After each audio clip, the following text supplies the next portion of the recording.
Hello everyone. Today we are going to see about state management in ASP.NET.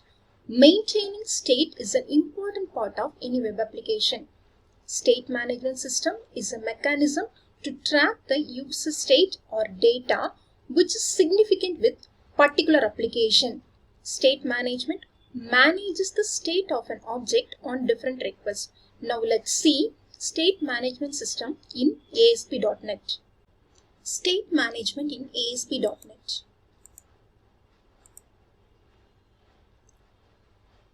Normally, web pages are based on the HTTP protocol, which is a stateless protocol, which means there is no information about the request, such as where they are coming from, whether the request is from the same client or from a new client. Since the page is created each time the page is requested, then destroyed. So we can say that the state is not maintained between client request by default. So we can say that state management is the process by which we can maintain state and page information over multiple requests for the same or different pages. We can classify state management into two. One is client-side state management and the next one is server-side state management. In client-side state management, we have view state, control state, hidden field state, cookies and query string. In server-side state management, we have application state, session state and profile properties. Now let's see one after the other. First one is view state. It stores small amount of information. It provides functionality with basic security. So we can expect basic security in view state. In control state, it stores small amount of state information. In hidden fields, it stores small amount of information, but security is not there. Cookies stores small amount of information on the client and security is not an issue. So security is not maintained here. Query string, transferring small amount of information from one page to another and security is not an issue. So security is not maintained here. So in server-side state management, we have application state, session state and profile property state.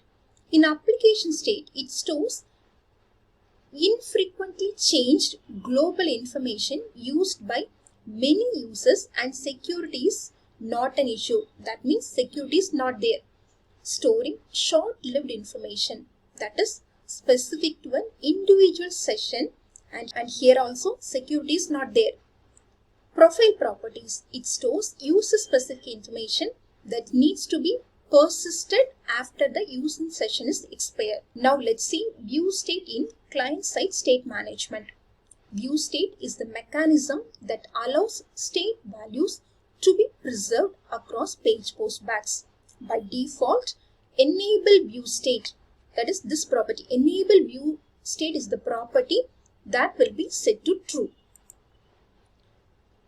Imagine that we are having two text boxes, username and password. So you have to get the value for view state like this. That is view state of name is equal to textbox1.text and view state of password is equal to textbox2.text. After getting the value, you have to process using view state control like this. That is if view state name is equal to null, then textbox1.text is equal to view state of name.toString. That is already we stored that particular name. We are retrieving it here. What are the advantages and disadvantages of view state? First one, no server resources are required. The second one is simple implementation. Third one, enhanced security features. Small amount of security is enhanced here. But the disadvantage is performance consideration. Stored in the page itself. So, storing large value causes page to slow down. Device limitation.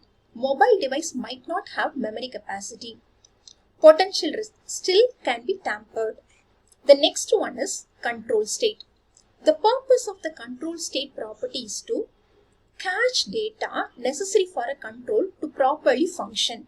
Here we are using control state property to store small amount of critical information. So this is an example program for a simple implementation for a control that saves a string as a state information. We are storing a string for maintaining the control state here. So what are the advantages and disadvantages of using control state? So the advantages are no server resources required, reliable and versatile. And what are all the disadvantages? Programming is required to enable this control state property. So you need a good programming skill. The next one is hidden field. It stores page specific information in a hidden field. Hidden fields are used to store data at the page level. It is best to store only small amounts of frequently changed data on the client. This is the example of using hidden field state. That is, you have to use HTML input hidden and you have to give a name. That is HID nickname. So HID nickname dot value is equal to page number 1. So we are saving something hidden. So after saving that, you have to retrieve using label 1.text is equal to string dot format of that hidden value and how many times they are used. Here also we have advantages and disadvantages. Advantages are no server resources required, widespread support, simple implementation. And the disadvantages are potential security risk, simple storage architecture, performance consideration and storage limitation. The next one is cookies. We all know what exactly cookies is. It's a small amount of data which is either stored at the client side in text file or in memory of the client browser session. Cookies are always sent with a request to the web server and information can be retrieved from the cookies at the web server.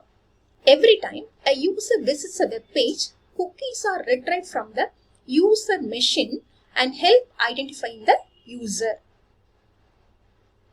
So this is how we save the cookies.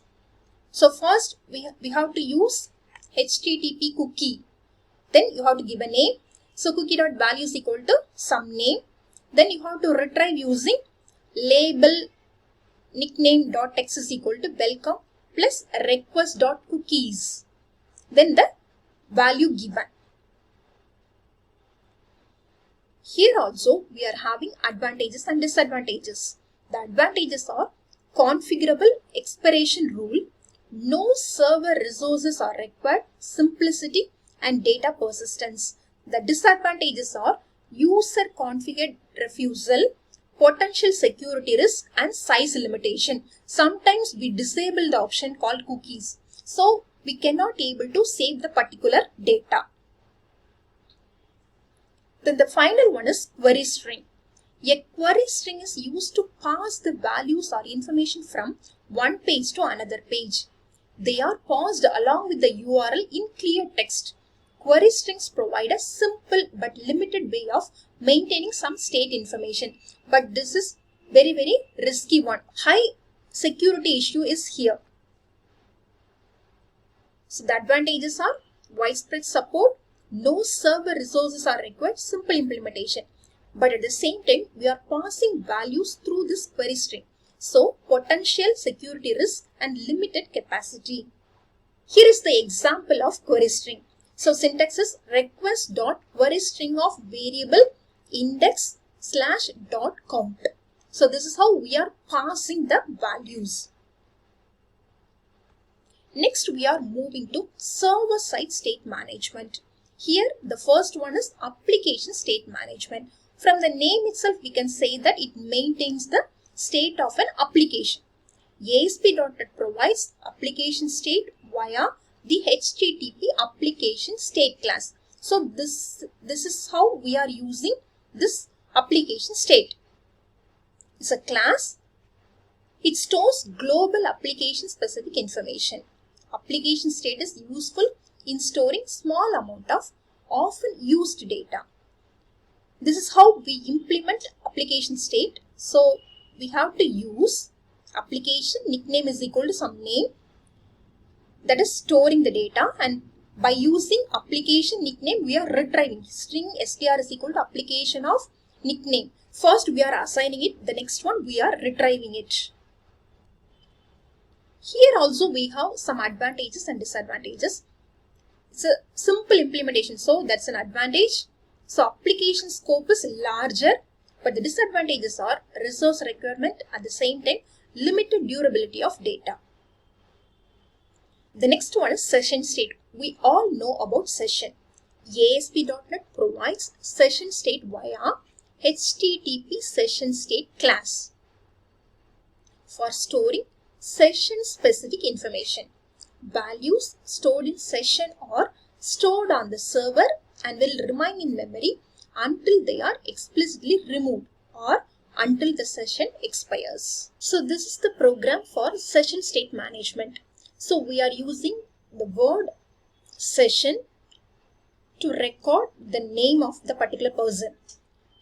After storing the particular session, we are retrieving using the same name, session of nickname. That is, here we are storing the name and here we are retrieving it. This is how we have to store information. Session state is also having advantages and disadvantages. So the advantages are session specific events, data persistence, platform scalability, cookieless support and extensibility. The disadvantages are performance consideration. The last one in server-side state management is profile properties. ASP.NET provides a feature called profile properties, which allows you to store user-specific data. It is similar to session state, but here the data, that is user data, is not lost. But in session state, the user data is lost when the session is over. So this is how we have to use profile properties. We are adding some items. Here also we are adding name, age and city, and we are maintaining the particular profile information. So what are the advantages of using profile properties? Data persistence, platform scalability, extensibility. The disadvantages are performance consideration, additional configuration requirements and data maintenance. In this lecture, we have covered state management in ASP.NET. We have two classifications. One is client-side state management and the next one is server-side state management. So both these state management are storing some information which will be useful for the further process. We have seen how important it is to preserve the state of user, object or web page in a web application. Since all modern web applications have a high demand for state management, programmer must know about various strategies of state management. Hope you have enjoyed the session. Thank you.